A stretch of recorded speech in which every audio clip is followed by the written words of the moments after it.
农夫耕田种地靠利息养家，宰相挥笔舞墨，靠智谋定天下。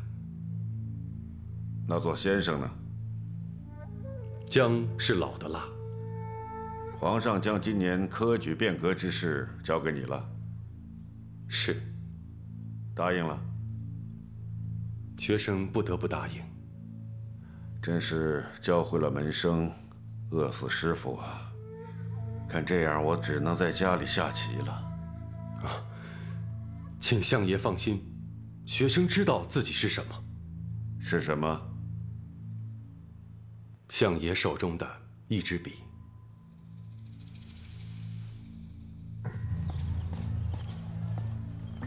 留步。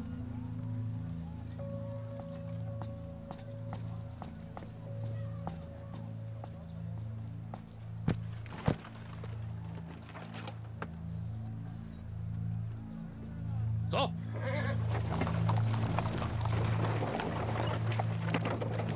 老东西，日薄西山了，还倚老卖老。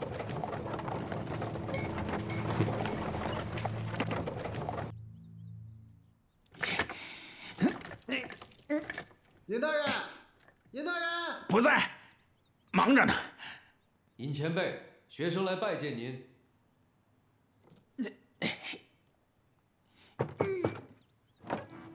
你们进来吧。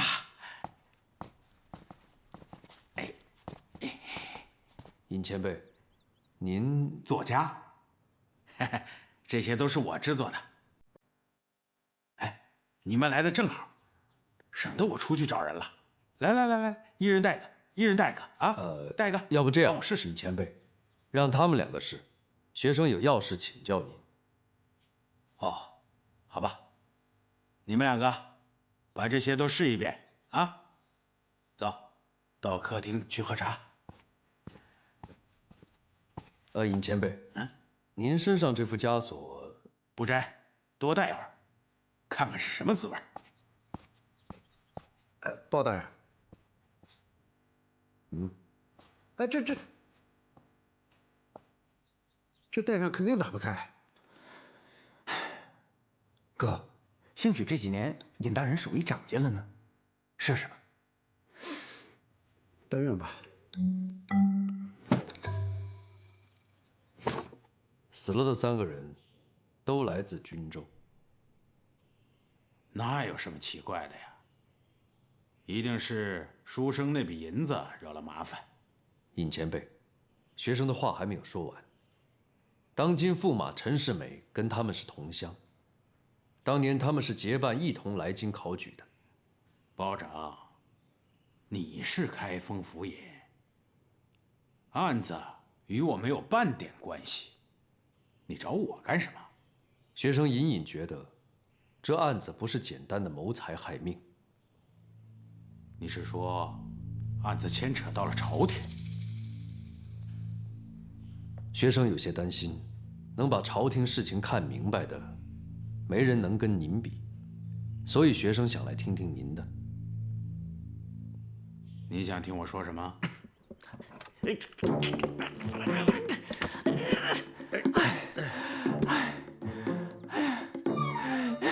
兄弟，别费劲了。哥，你说尹大人的手艺怎么跟雨柔小姐的武艺似的，永不长进？有其父，必有其女。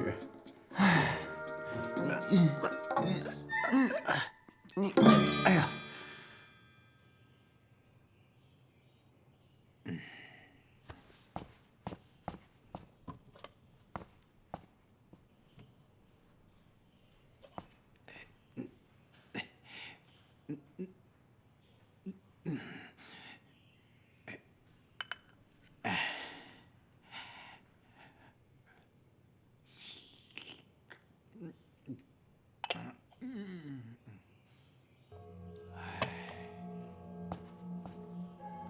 刘娥那时候，天下是3足鼎立，现在的天下依然是3足鼎立。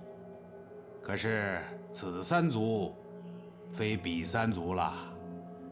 有人长大，有人变老，往后的3足，恐怕是很难立顶了。要说玩权术，比老夫厉害的人有的是；要说看明白权术，哼，恐怕没有人能跟老夫比。你知道在老夫眼里，朝廷是什么吗？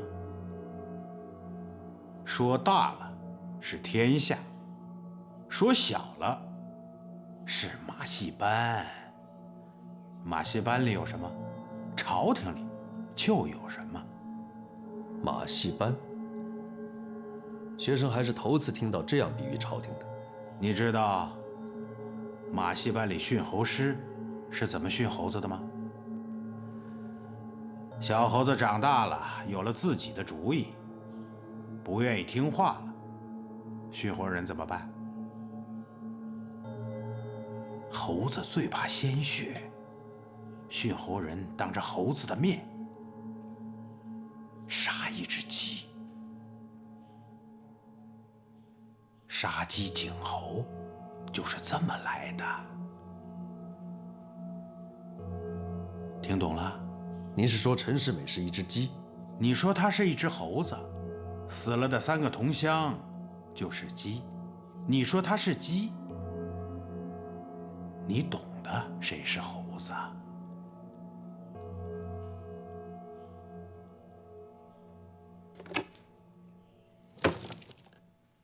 耶！学生告退。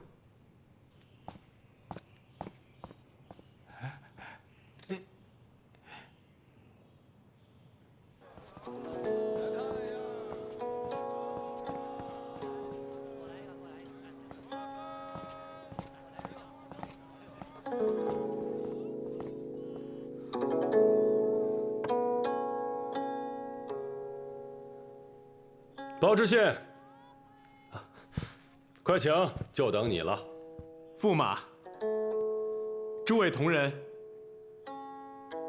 多有得罪，因在外已久，来的道路不熟悉，故而迟到了，还望驸马谅解。没关系，没关系。诸位，包勉是开封府尹包大人的侄子，也是本驸马的同窗好友。今天我们就不按照官职的大小排座位了，就让包知县坐在本驸马的旁边，我们好叙旧。各位意下如何啊？好，理解啊。咱们听驸马的。来，包知县，请。好。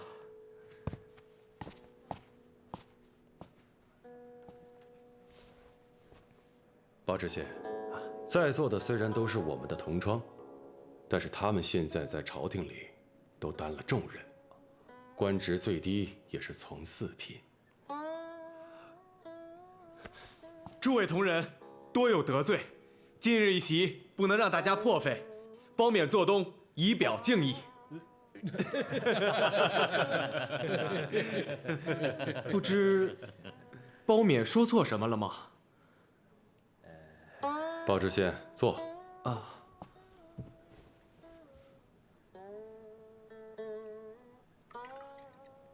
诸位，包知县虽然是一个小地方的知县，但是他的叔叔，你们谁都惹不起。当年刘太后的亲弟弟就是被他杀的，所以你们谁也别小瞧了包知县。驸马，本官提议，今天这酒席的由头是为包知县接风洗尘。好由头。那在座的各位大人，我们就共同举杯，欢迎包知县。请，请。诸位大人请。谢谢啊。筒子鸡，没成过亲的鸡啊，皮香肉嫩。筒子鸡，娘，啥是没成过亲的鸡啊？就是公鸡不要的母鸡。好吃不？公鸡都不要它了，它能好吃吗？公鸡不要的鸡为啥就不好吃？你没事老看那鸡摊子干啥？你爹又没挂在上头。还记得你爹长啥样子不？不记得了。娘，我爹还认得我吗？怎么会不认得你？你也是他身上的肉啊。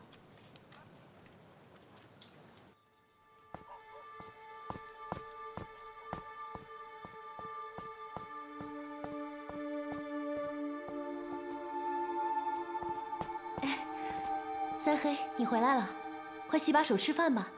嫂嫂跟敏儿呢？敏儿去会同窗好友不回来了。嫂嫂，嫂嫂怎么了？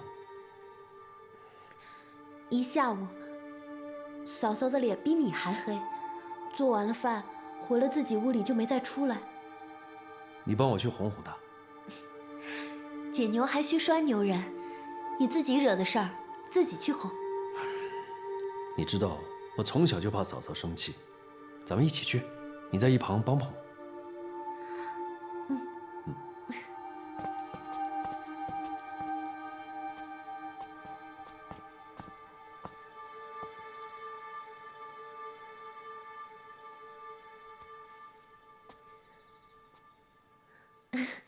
嫂嫂，三黑给您赔不是来了。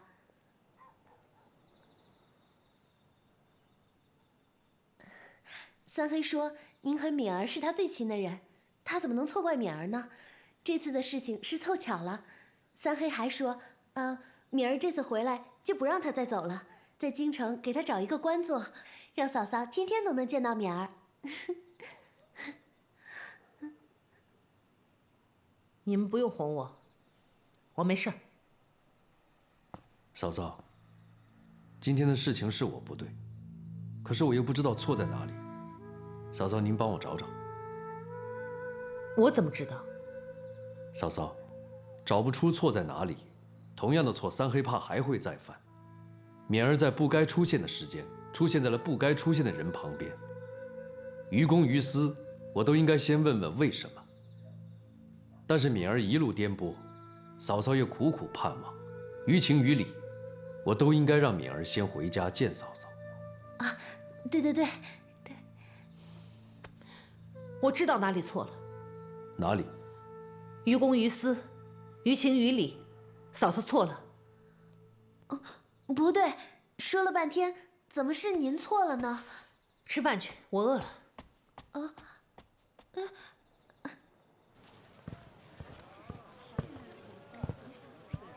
包勉，驸马，酒吃的可开心呢？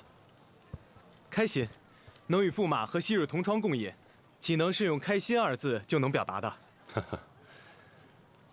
哎，在你管辖的1亩3分地里，吃酒还要自己掏腰包啊？那个地方想吃酒都难，天黑就上炕，倒也省了不少银子。你知道他们刚才笑你什么吗？你抢着付银子。那又怎么了？哼！你看这个酒楼大不大，华丽不华丽？又大又华丽。在这个酒楼里，有不下50个包房，在开封城像这样的酒楼不下10个。一到晚上，没有一个包房是空的，里面坐满了朝廷里大大小小的官员，而且夜夜如此。那么多人，得花多少银子呀？哼！来这儿吃酒的人，从不花银子，不但不花，而且还能挣银子。挣银子？掏银子的人，都是那些无奸不商的商人，让他们掏银子，那是给了他们很大的面子。商人？商人为什么要掏银子呀？这是为什么呀？哼！你呀，在穷乡僻壤的地方待久了，身上难免会有一些土腥味儿，不怪你。啊，对了，你回京城做官的事情，我在朝廷里已经帮你打好招呼了，你现在只需要准备银子就行了。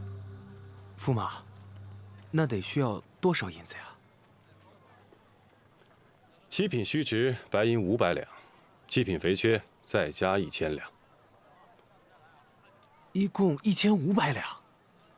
朝廷里每个官职都是明码标价，而且还不讨价还价。如果你不相信我，你可以去别人那里打听。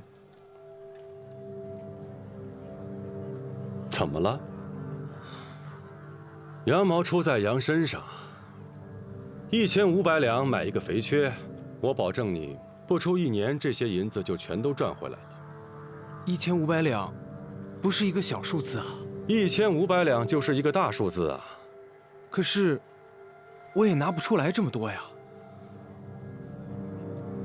好吧，那你再好好想想吧。哎，驸马，这事成与不成，千万不能让我三叔知道。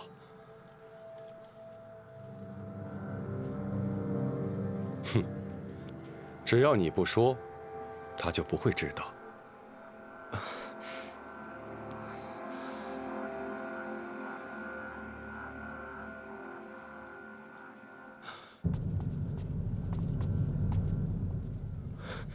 驸马，您在这儿稍等一下，我去就来。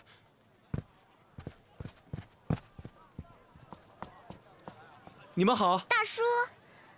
太好了，我又遇到你们了。我正在满城找你们呢。你们能帮我一个忙吗？什么忙？做证人，证明我们今天一起来的开封城。这个恐怕帮不了你，我们还有事儿呢。你们有什么急事儿啊？找我爹。哎，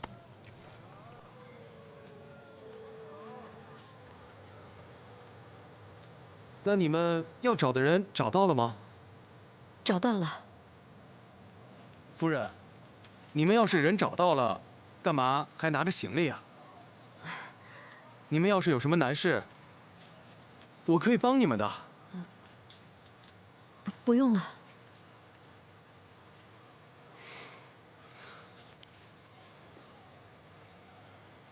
来，拿着。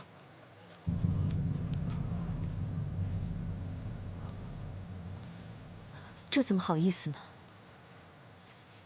姑娘，这银子你先拿着，让你娘给你买一碗热汤喝。谢谢，将来加倍偿还。走吧。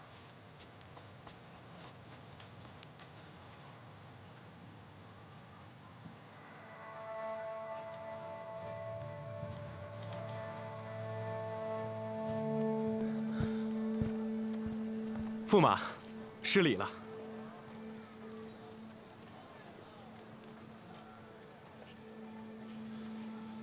刚才你匆匆忙忙干什么去了？啊，驸马，刚才街上的那个女人和孩子，您看到了吗？看到了。他们是什么人？昨天呢，我们是在路上遇到的，他们遇到了歹人，被抢了盘缠，走投无路时，幸好被我遇到了。我看他们怪可怜的，就同他们一起来的开封城。啊，那他们来开封城要做什么？我听那个女孩说，好像是来找他爹的。啊，那他爹在京城是做什么的？我问他们，他们也没告诉我。啊，没告诉你。驸马，您怎么了？哦，没什么，我可能是酒吃多了。哦，时候不早了，公主她还在府里等我。这样，你跟那些官员再多吃些酒，沟通一下，对你将来有帮助。谢谢驸马。行了，先告辞了。驸马慢走。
刺客！有刺客！快走！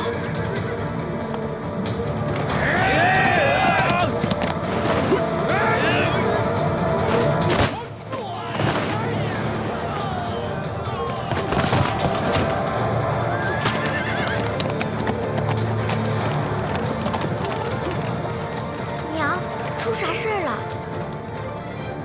娘也不知道。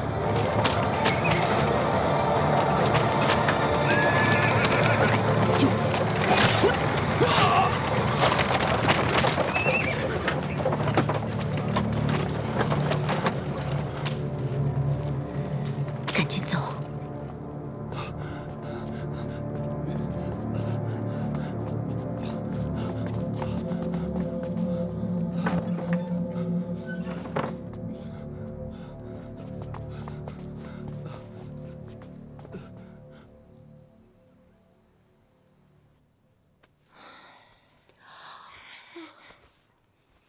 你累了，回屋睡吧。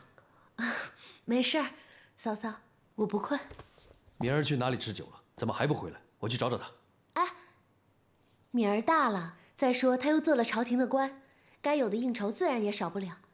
你去干什么？还想把她抓到府衙去啊？包大人，包大人！又是他俩，一到半夜就敲门，一准又没好事儿。我去看看。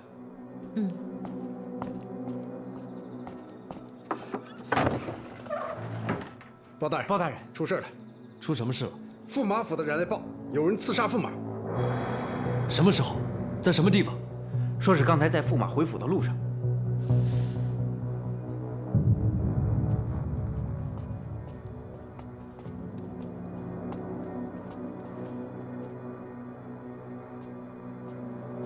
啊，公主。包扎好了吗？好了。那你们都下去吧。是。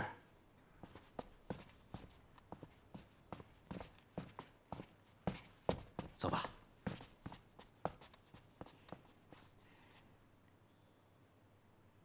什么人干的？不知道。为什么？不知道。你惹了什么人？不知道。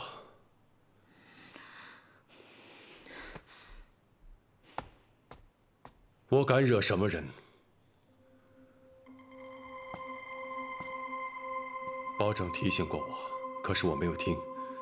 看来我陈世美真的是第4个要被杀的人了。公主现在对我刮目相看了吗？离开皇宫，过了2年期。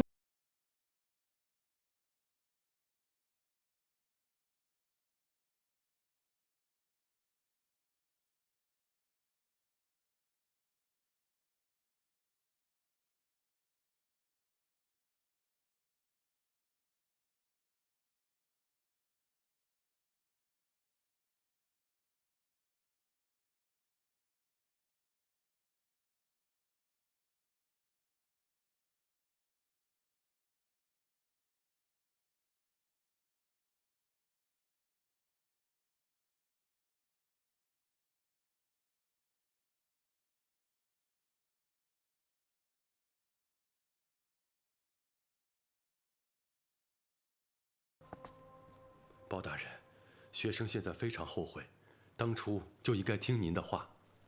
你在哪里吃的酒？千禧会馆。吃酒的都是什么人？都是学生昔日的同窗好友。当时我们在给包勉接风洗尘。包勉现在在哪里？当时学生吃多了酒，就先离席回府了。他们还在继续吃酒，所以学生不太清楚。真是侥幸捡了一条命，现在想起来都很后怕。你是怎么发现杀手的？是护卫发现的。我询问了护卫，他们说是你先发现，在车里大喊有刺客。啊，好像是吧。学生现在惊魂未定，当时很多具体的细节实在是想不起来了。你坐在车厢里，怎么会知道有刺客？当时学生吃多了酒，觉得胸口发闷，就想撩开窗帘透口气，就发现这刺客骑着马就冲过来了。刺客是从后面冲上来的，你只能从身后的窗户才能看到他。啊，我想起来了，当时学生不光觉得胸口发闷，还觉得有什么地方不太妙，就下意识地扭头看了一眼。现在想起来，包大人当初提醒学生的，学生虽然嘴上说不相信，但是心里还是相信了。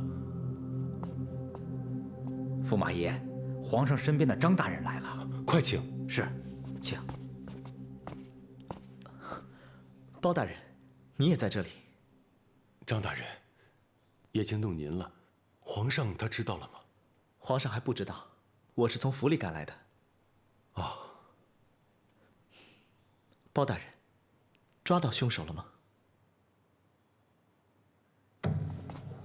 包大人，我们刚才仔细查看了驸马的座驾，有什么发现？刺客只刺了一箭。那又怎么样？听护卫们讲，他们都被打落下马。按理说，刺客有足够的时间刺杀驸马。你是想说，刺客不是相信他一箭足以毙命，就是他并不想杀死驸马？刺客如果是十足的高手，就算闭着眼睛也知道箭刺中哪里。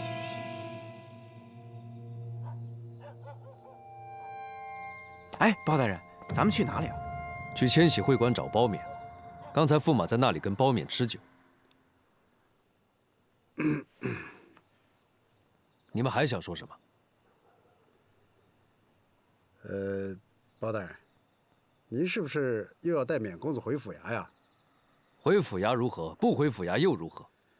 如果回府衙，您就亲自带他回去吧。这忙我俩还真帮不了您。为什么？免公子给您当侄子，够倒霉的。他说的。你们回去吧。哥，走吧。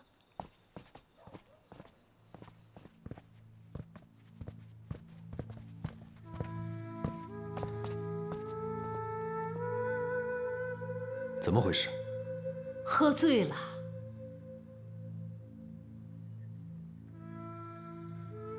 那其他人呢？听说驸马遭人刺杀，一哄而散，都跑了。敏儿，敏儿，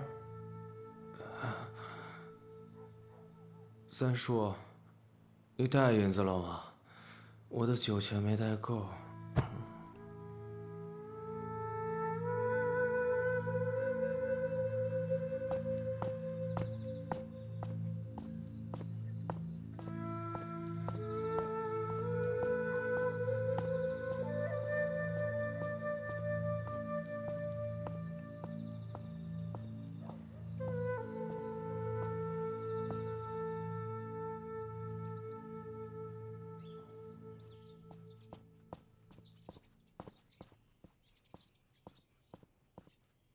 皇上，匆匆忙忙的，发生什么事了？昨夜有人刺杀驸马。驸马怎么样？青女安全吗？驸马是在大街上被刺杀的，有一只胳膊受了伤，性命没有危险。青女在府里很安全。让她待在府里，怎么又跑出去？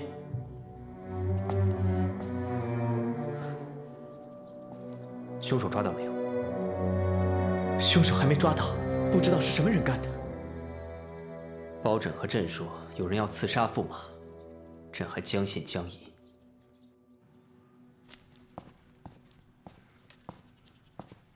娘，哎，勉儿，你起来啦？娘，我昨天晚上是怎么回来的？我怎么会睡在家里啊？你自己想想。我只记得我吃醉了酒，不记得怎么回来的。你三叔找到你的，你喝多了，他把你背回来的。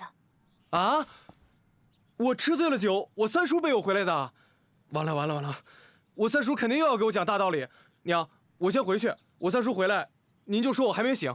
他一大早就进宫了。昨天晚上出了大事儿了。你呀，迟迟不回来，差点把娘给急死。娘，出什么大事了？听说驸马差点被人杀了。什么？臣得到消息赶去，驸马已经回府包扎好了伤口。驸马和侍卫都说杀手蒙着面，不知道是什么人。驸马的侍卫都是禁军里的高手，他们连一个杀手都敌不过吗？驸马说杀手武艺非凡，他们根本不是对手。包大人，杀手如此厉害，驸马为何只受了不致命的伤？我也很疑惑。难道你们希望驸马毙命不成？臣只是隐隐觉得，杀手并非想要驸马的性命。那是和驸马闹着玩吗？荒唐！难道他们是想给朕看？你听懂了吗？臣听懂了。那你认为呢？皇上，在真相查清之前，臣不会先入为主，更不能给您答案。朕要答案，马上查出真相。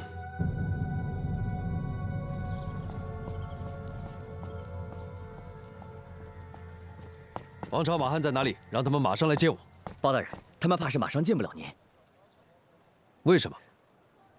这谁呀？哥，是谁敢打扰咱的好梦呀？啊？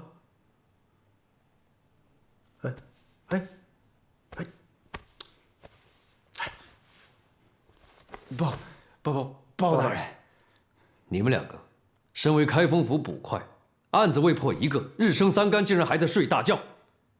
开封府不养只吃俸禄、不做事情的人，你们收拾行李，另谋高就去吧。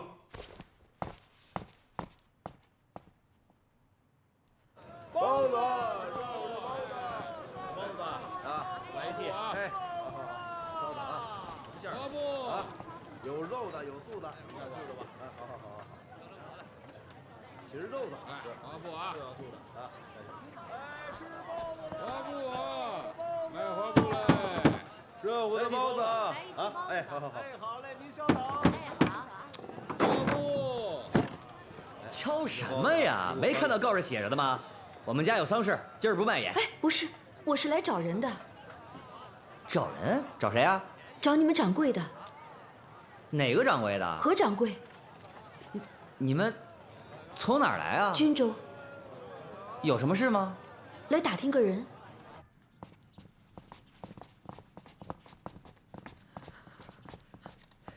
哎呀，你死得好惨啊！那掌柜的。你死了我怎么办？那掌柜的。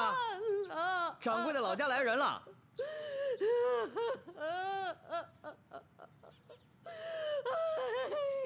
那掌柜的来的是个女人，带着2个孩子。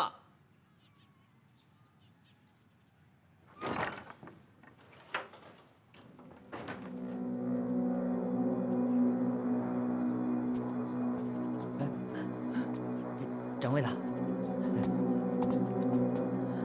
你们是谁？我们是来找何掌柜打听个人，均州来的。死了。谁死了？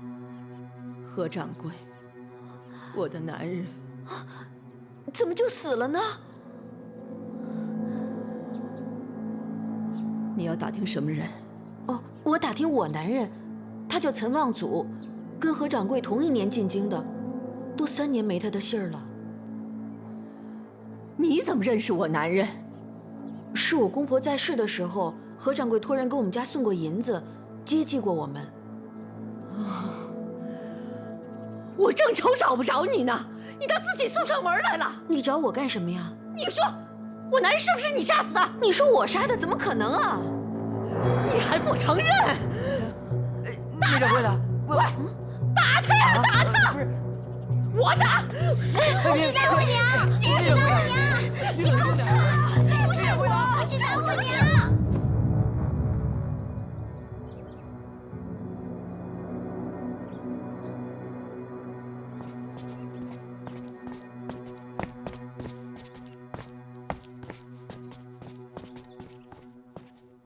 你们俩怎么还没走？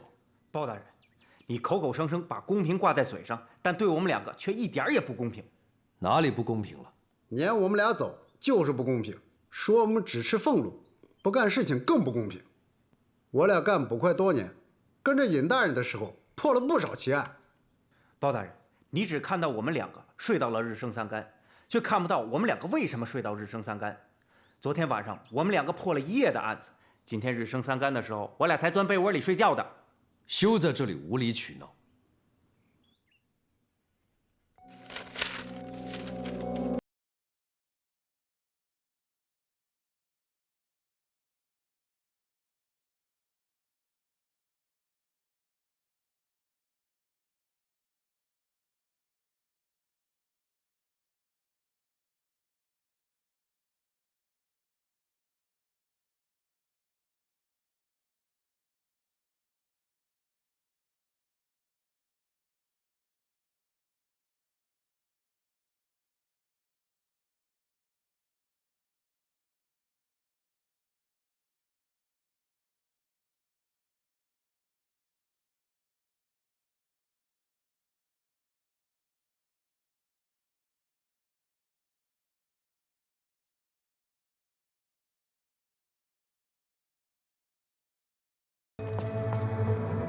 大人，盐行内掌柜的雷谷，他说抓到了杀他男人的凶手。什么？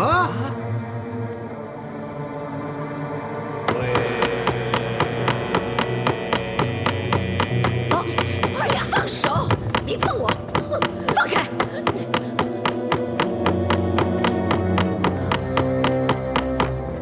大人，我抓到这个女人了。她是谁？她是我男人偷偷在外面养的女人。我男人的死一定跟他有关，你胡说八道！你是何人？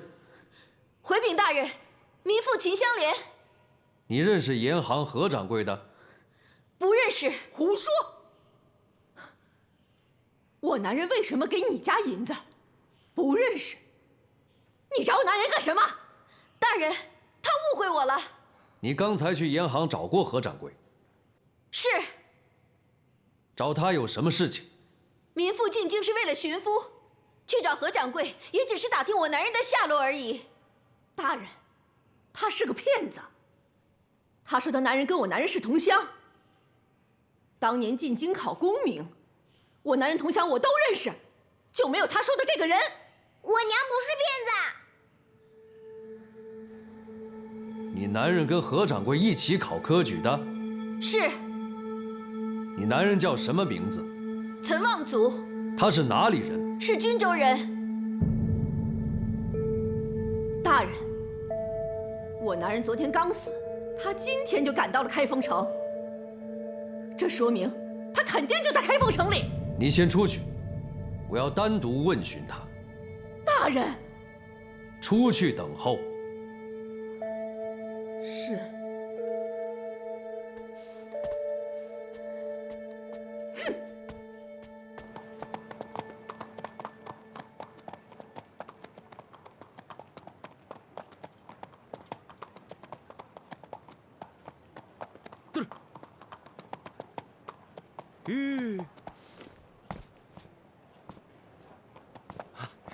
站住！干什么呢？劳烦告知驸马，包勉知县求见。等着。好。你叫什么名字？回大人，民妇秦香莲。从哪里来的京城？老家。哦，均州。他们是你的孩子？是。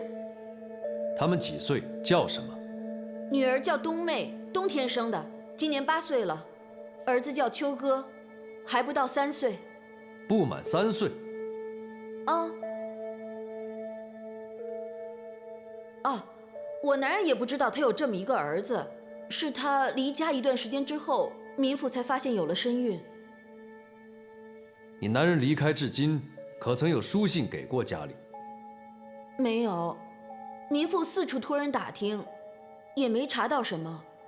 何掌柜给你家银子是怎么回事？2年前，我公婆病重，何掌柜在老家的亲戚送来了银子，民妇就认为何掌柜应该与我家男人相熟，所以到了京城就去盐行找何掌柜，也就是为了打听我男人的下落。你男人还有别的名字吗？你男人还有别的名字吗？没有。当年来京考举一共5个人，里面确实没有叫岑望族的。不会啊，当年我男人进京赶考，是民妇亲自带着女儿送他去十里亭的。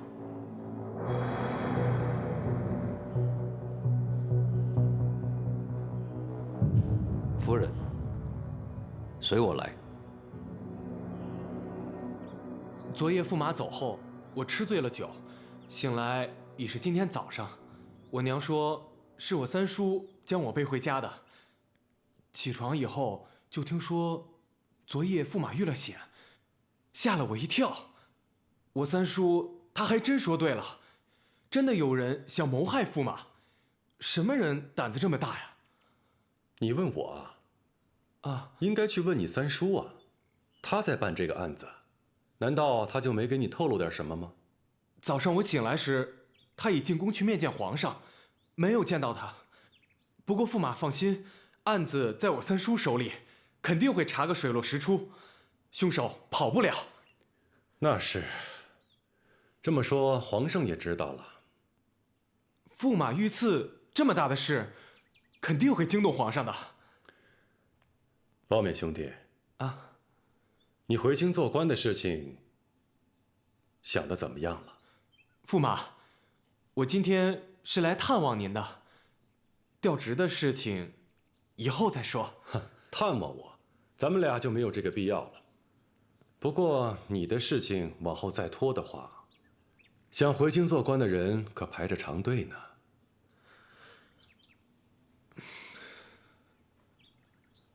包勉兄弟，不，包知县，念在我们是同窗，你三叔又对我有恩，我是尽心尽力的在帮你，从中可没有赚你1两银子。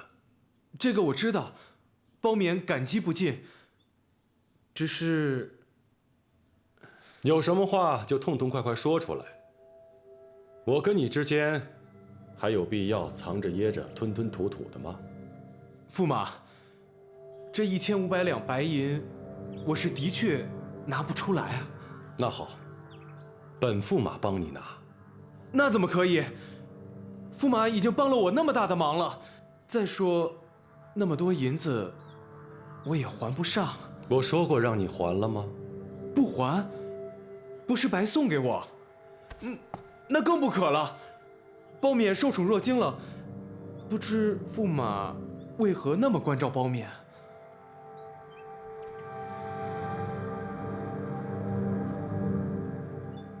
包知县，对不住了，昨天小瞧你了。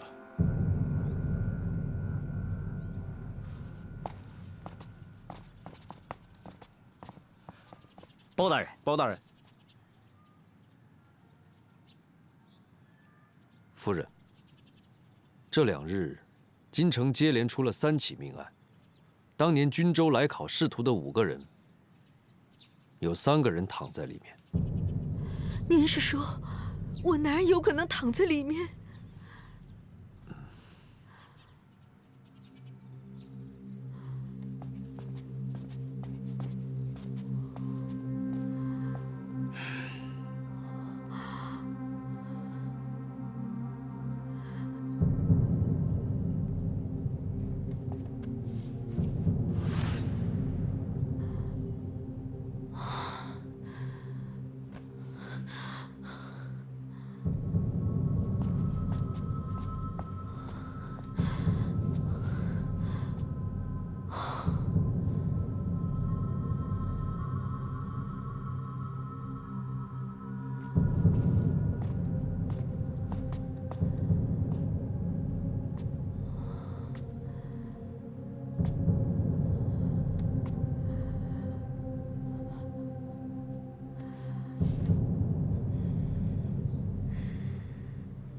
夫人。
好生照顾他们。是。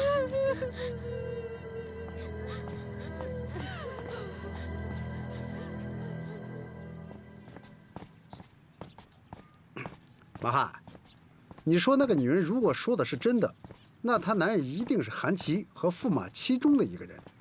那肯定是那个叫韩琦的呀。韩琦是个假名的，他就是秦香莲的男人岑望祖。那他为什么要用假名字呢？怕被人发现呗。也许人家已经又讨了个小老婆，过上了好日子，隐姓埋名，让秦老婆找不到。这驸马不就讨到了天底下最好的老婆了？包大人，我不是那个意思。包大人，您说这个叫秦香莲的，不早不晚，偏偏这个时候来找她男人，会不会跟命案？我也觉得奇怪。马汉，去一趟军州，查清楚那5个人的底细和秦香莲的身份，马上动身，速去速回。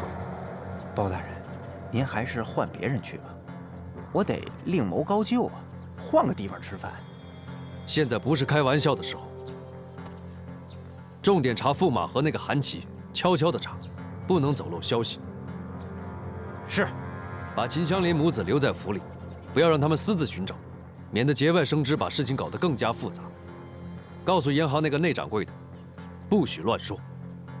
包大人，府衙内人多嘴杂，还有这吃喝拉撒睡的怎么办？什么怎么办啊？你让他住在府衙后院，还有人给你做口饭吃。要不你去军州，我留府里。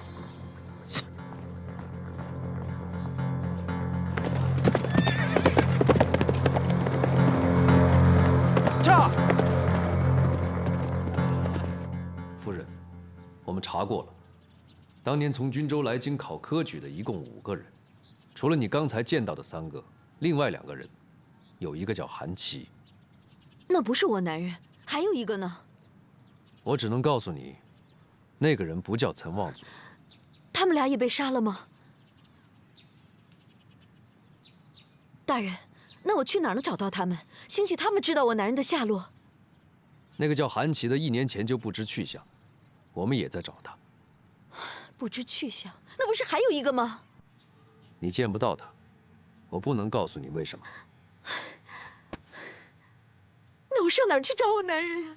夫人，你们先在开封府里住下，你男人我们帮你寻找。告辞。我送。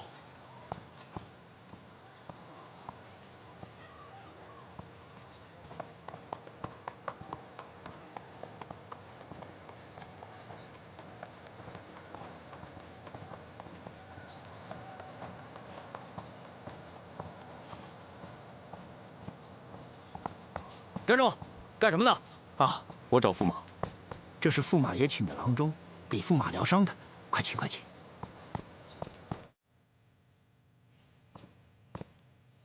驸马爷，郎中到了。驸马，给您换药。你去忙吧。是。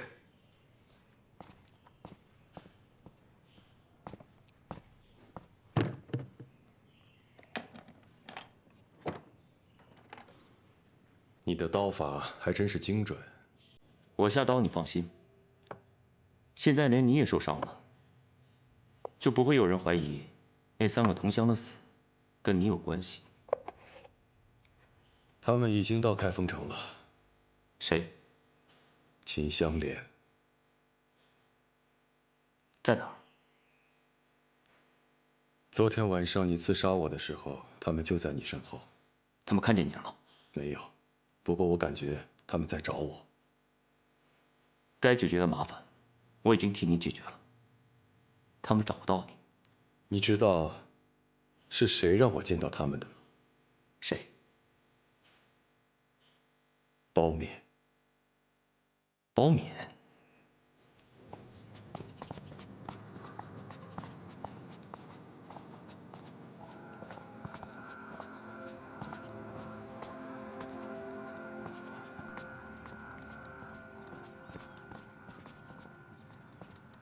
夫人，你们母子暂时住在这里。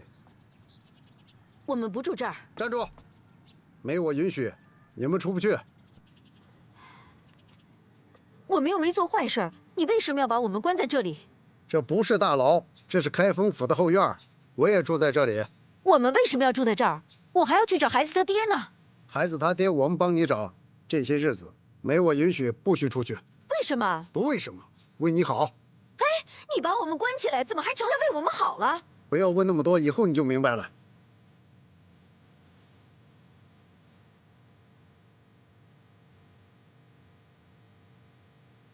夫人，你们住在这儿，管吃管住，但吃饭要自己动手。你们就住这屋，自己收拾一下吧。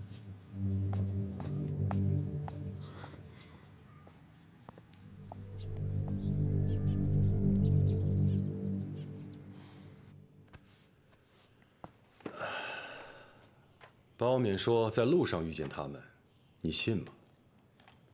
不信，像说书的一样。他就是在编故事。你怀疑昨晚遇见他们是包勉刻意安排的？包勉怎么会认识你老婆？肯定是那3个死人透露给他的。包勉想干什么？讹诈。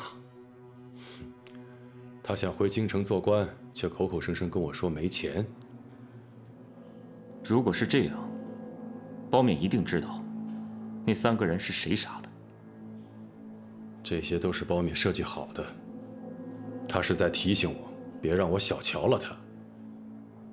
难怪昨天我们刚坐下不久，包拯就带着人过来查案子。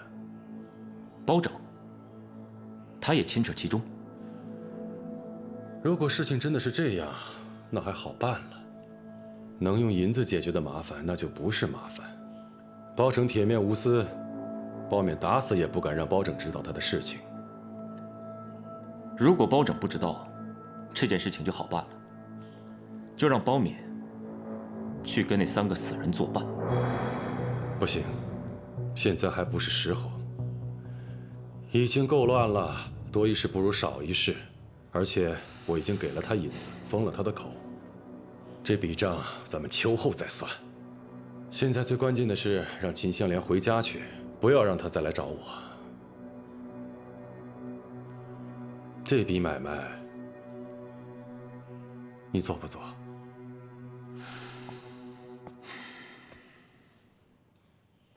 那要看给多少两银子了。多少？白银1000两，比杀人还贵。因为比杀人还难。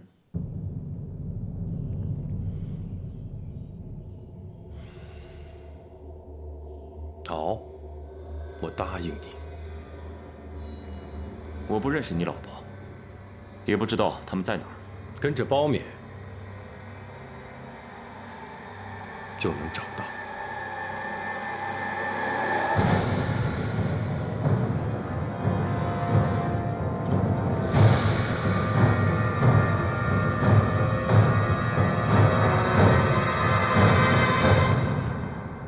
今日朝政繁忙，孩儿来迟了，还请母后见谅。青女，驸马的事你和娘说了？伊儿，是什么人干的？还不知道，包拯正在查案。驸马万幸只是受了伤，娘您不用担心。孩儿已经对公主府加强了戒备。青女，驸马以后不会再受伤了。娘和我担心的是皇上。担心我做什么？皇上，陈世美胆小怕事，不敢惹是生非，更不敢得罪什么人。凶手杀她做什么？皇上想过吗？想过了，也许是冲着我来的。没有也许，就是冲着你来的。娘怎么知道？娘不但知道，还知道是什么人干的。是谁？2位权臣当中的一个，只有他们才敢。伊儿，娘在宫中的时间比你长，虽说出身卑微，但这些年在宫中亲身经历、耳闻目睹，把宫里和朝中的事看的是明明白白。娘知道不该过问你朝中的事，可娘真的担心你遇到不测。听说你事事都要听那个张子荣的，这个也要变革，那个也要变革，哪一样变革不伤了他们的筋骨？伊儿，你惹不起他们，你父皇都要让他们3分。娘，孩儿不想再替他们做皇帝。娘知道，娘当年也不想做一个装疯卖傻的女人，可娘还是装疯卖傻了很多年。那些想让娘死的人，哪个熬过了娘？伊儿，只要你活着，没人熬得过你，天下最终是你的。你父皇当年用一只狸猫换了你的性命，你就要像一只狸猫一样活得小心谨慎。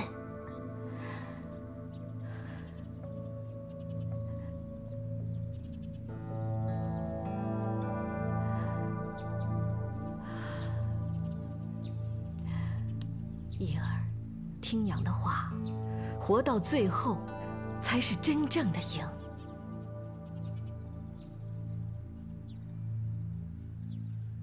孩儿知道了。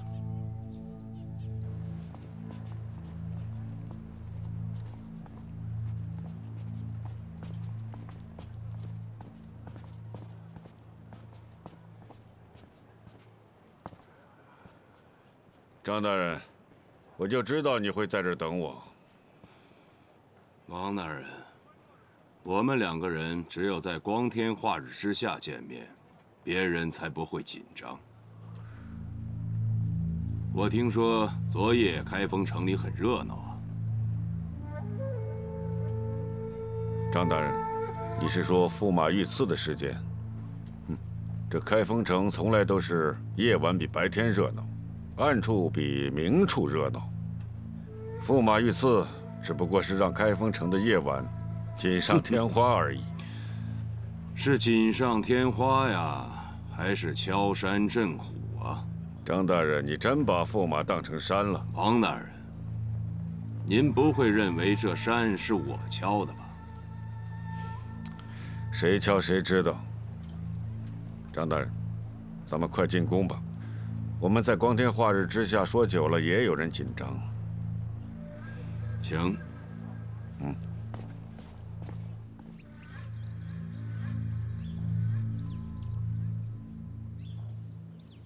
皇上，臣有事上奏，说皇上要违背祖制。近日朝间不知哪里传来妖言惑众，革制阴补，还说皇上要变革科举，还说皇上要精简大宋兵马。昨天夜里，驸马又险些遇刺身亡，朝上坊间顿时流言蜚语四起，人心惶惶不安。皇上主持朝政有3年了，朝局正日渐稳定，造谣的人一定是别有用心，见不得天下太平。这个时候，稳定是最重要的。臣认为，皇上应该立刻下诏书辟谣，安定朝野人心。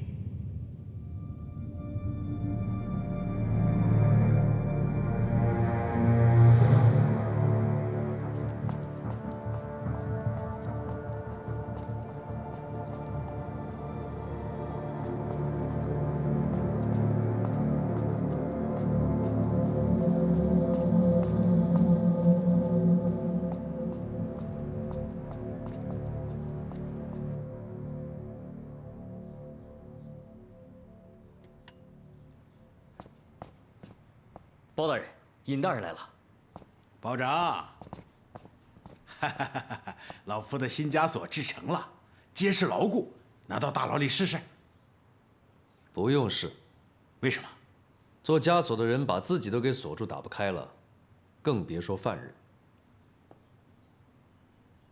你笑话老夫？尹前辈，您不单单是为枷锁的事来的吧？杀鸡儆猴，老夫说的话，没隔夜就兑现了。听说今天朝上很热闹，马戏班里又有热闹的戏要开场啦。保长，你说这出戏开始前，驸马知道他扮演的是一只鸡吗？肯定不知道，他也许到现在还把自己当成了一只凤凰。你知道我说的意思吗？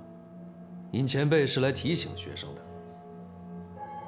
又是一场争权夺势的游戏，离远点儿，别让人把你当成一只鸡杀了。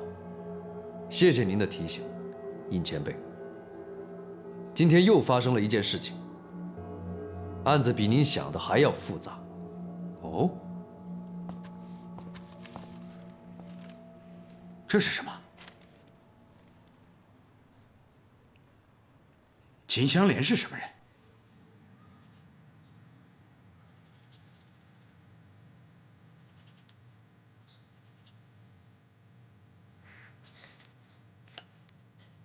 娘，那个做官的咋是黑的？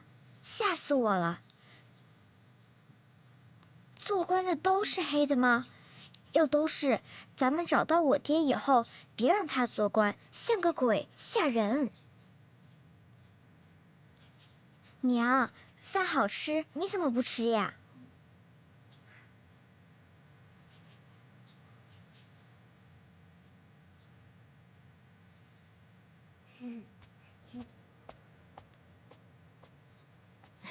大人，也不知道做的合不合您口味。好吃好吃。那您就多吃点儿。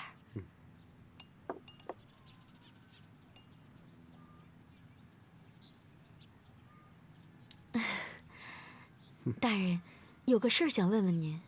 什么事情？你说。你们怎么一直不告诉我另一个人是谁呀？他在哪儿啊？哦，那个人不是你男人，打听到也见不着。那奴家男人的3个同窗，到底是什么人杀的呀？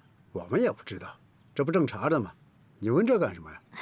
奴家这也是瞎担心，万一我男人有个3长2短怎么办呢？要不您行个方便，放我们出去找找吧。哎，你们到哪去找啊？街上啊，我们来回转转，总能碰到的嘛。你男人有可能是那个叫韩琦的，我们也在找，比你还着急呢。你们找他干什么呀？他有杀人嫌疑。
娘。哎，撵儿，这下雨了，你到哪儿去啊？这么多年没回来了，我去街上逛一下。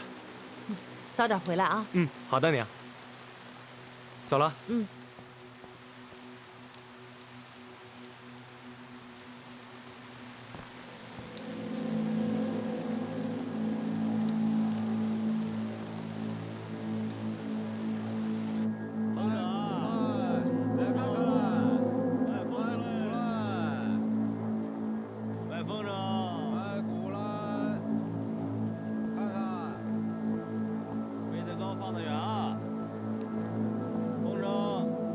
多少钱卖啊？啊，3文钱，来一个吧。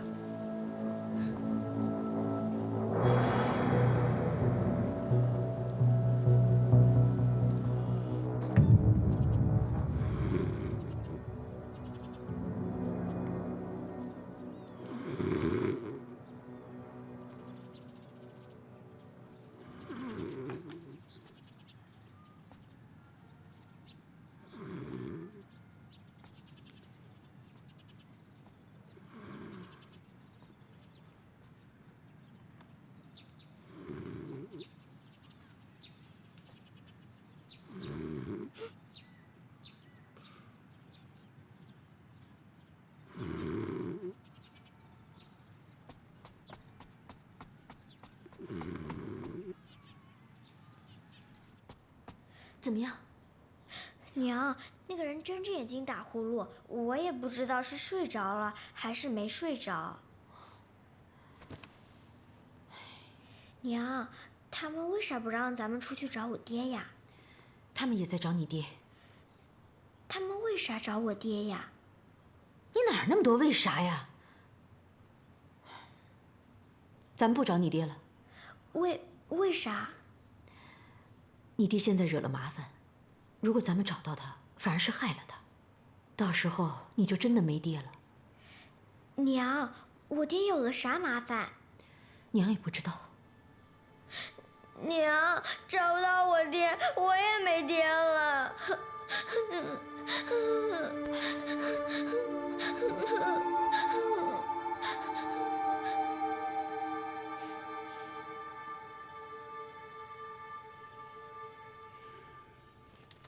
你在想什么？想皇上下一步该怎么做？朕想把科举还给王延龄，让他主持。他们已经行动了，刺杀驸马，这是杀鸡儆猴。如果再一意孤行，他们就要杀我这个猴子了。皇上，您不是猴子，您是老虎，是林中之王。他们敲山震不了你。朕这些年被你哄的，还真以为自己是只老虎，都忘了自己的性命是用狸猫换来的。朕不是老虎，是只病猫，他们才是林中之虎。想要撕了朕，不费吹灰之力。皇上，这个时候您示弱，只会大长权臣的士气。皇上，如果说我爹和王延龄是老虎，那么他们也是老了的老虎。朝廷里的文武百官正在隔岸观望您和这两只老虎的决斗。如果您认输了，他们一定会重新臣服于我爹和王延龄。到那个时候，您就真的成了一只病猫，只能任人撕扯了。那你会撕了朕吗？皇上，您为什么这么问？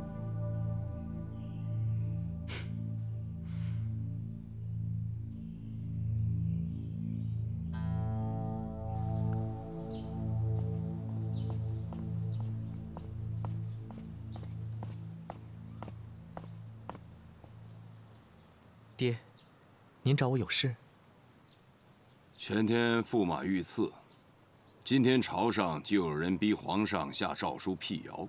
你是怎么想？意料之中。是你的意料之中，还是皇上的意料之中？用脑子想事情的人，都在意料之中。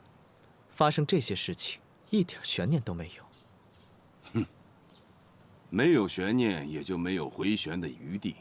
你们难道没想过吗？想过，那你告诉爹，现在我该站在哪个队伍里？您没有选择，您只能和王延龄站在一起。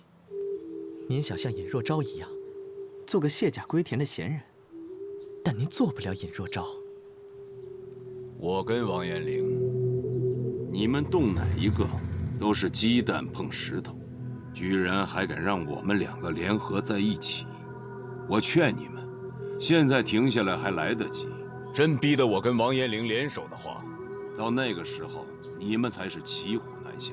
我真想不明白，你们有什么本钱，居然敢跟我们两个叱咤天下大半辈子的人对着干？年轻就是我们的本钱。你会为你的年轻付出代价的。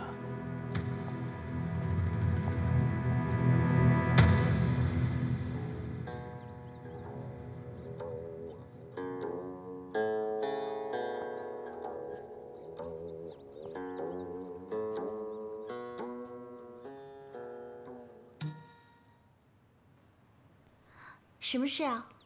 皇上今天跟我发脾气了。为什么？皇上准备改革科举，让驸马主持。昨天夜里，驸马他险些遭人刺杀。今日朝堂之上，王延龄的同伙又公开逼皇上收回新政。皇上害怕了，想要妥协。弓已经拉开了，箭就得射出去。朝廷的百官都在眼睁睁地看着皇上这一箭。皇上绝对不能退让。你想让我做什么？给皇上力量。此事只有你能做到。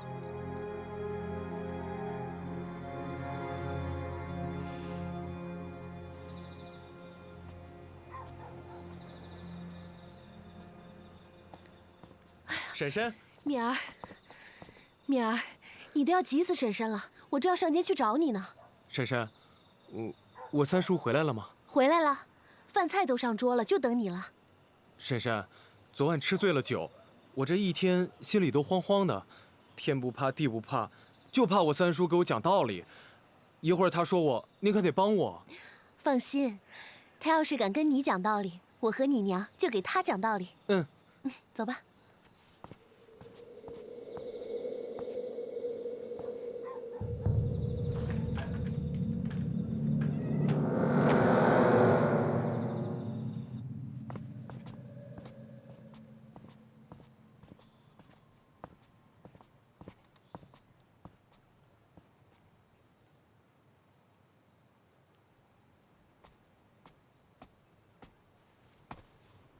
皇上，用膳了。朕不吃，端下去吧。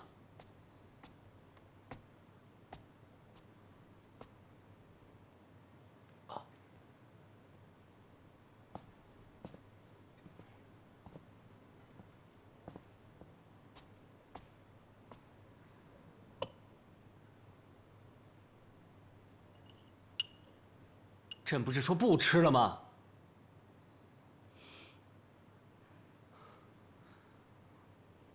我已经饿得没有力气了。皇上要是不吃的话，那这儿就吃啦。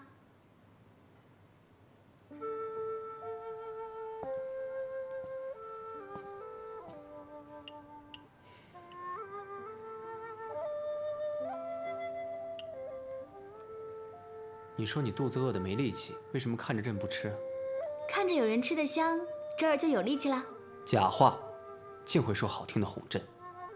皇上不爱听，那我以后就不说了。要说，你说的朕都爱听。那这儿以后只说哄人的话给皇上听。朕从小就说不过你。为什么突然来看朕？想皇上啦。还是假话？是子荣让你来的吧？蓉儿让我来是真话，想皇上了也是真话。朝廷的事情你都知道了吧？蓉儿跟我说了。是他让你来逼朕的。你也想让朕冒险？不是。那你想让朕妥协？也不是。朝政的事情，周儿一个女人不懂的，不能乱说，扰了皇上的决断。两个孤单的人，在孤单的夜里，一起说说孤单的话，心里兴许都会好过一些。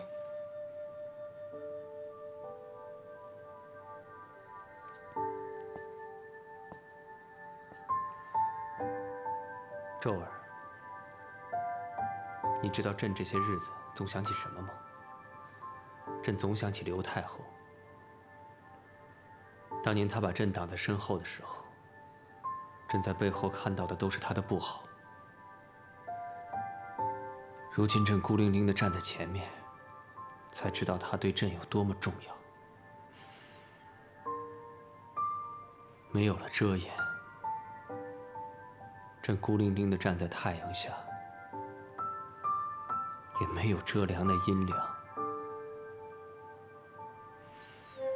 朕如同一只雏鸟，刚长出翅膀，却没有落脚的树枝。朕飞也不是，不飞也不是。朕不知道该怎么办。叶儿，我也是一只无处落脚的鸟。偌大的林子，没有一只树枝是我的。朕最难过的就是这个，比朕自己没有落脚的地方还难受。其实我们都错了，我们就是彼此的树枝，上面不但能落脚，还能落我们的心。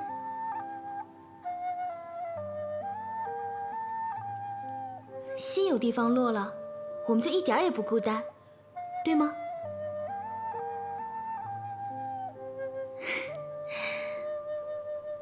叶儿，鸟儿长出翅膀，就要到天空中飞翔，不要害怕，树枝上有的是力气和胆量。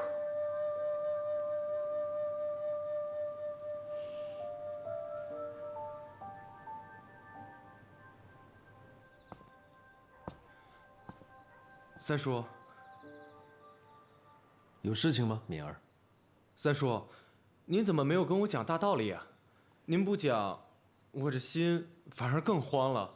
您还是讲吧，讲完，我能睡个踏实觉。讲什么道理啊？就是昨夜我宿醉，您背我回家的事。敏儿，你说的对，你已经是大人了。三叔要讲的道理你都懂，三叔再讲就是喋喋不休了。三叔，您说的是心里话。发自肺腑的。发自肺腑。太好了，三叔，您是怎么想明白的？哦，我知道了，肯定是我娘跟我婶婶在您面前喋喋不休，把您给讲怕了吧？对了，三叔，驸马遇刺是怎么回事？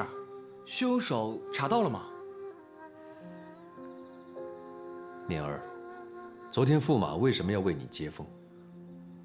说实话，还不是因为您。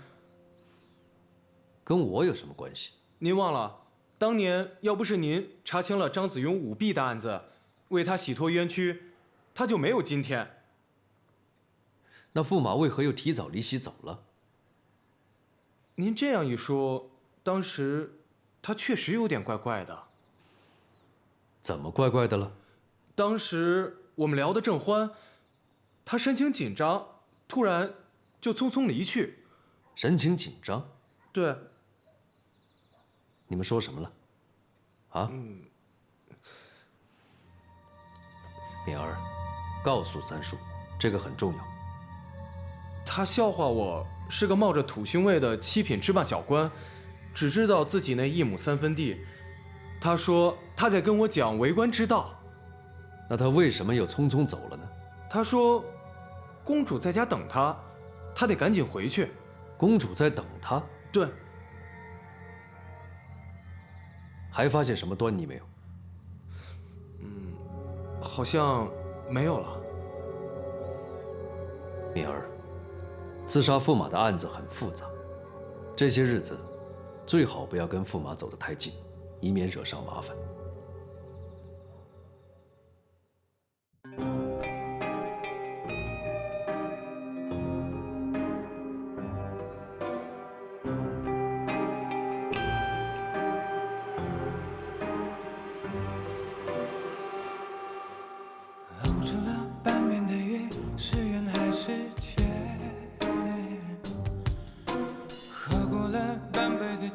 时空还是慢，初心总是比结果看上去热情大方，真相从来就简单。演过了一半的戏，是真还是梦？唱出了一半的歌，是悲还是欢？未来总是比过去看上去更美丽灿烂。人生本就是梦宽，不要说江湖爱恨两难，那不要说世道善恶难断，大江东去只留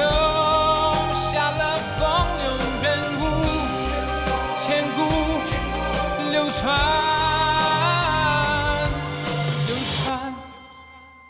演过了一半的戏，是真还是梦？唱出了一半的歌，是悲还是欢？未来总是比过去看上去更美丽灿烂。人生本就是梦宽，不要说江湖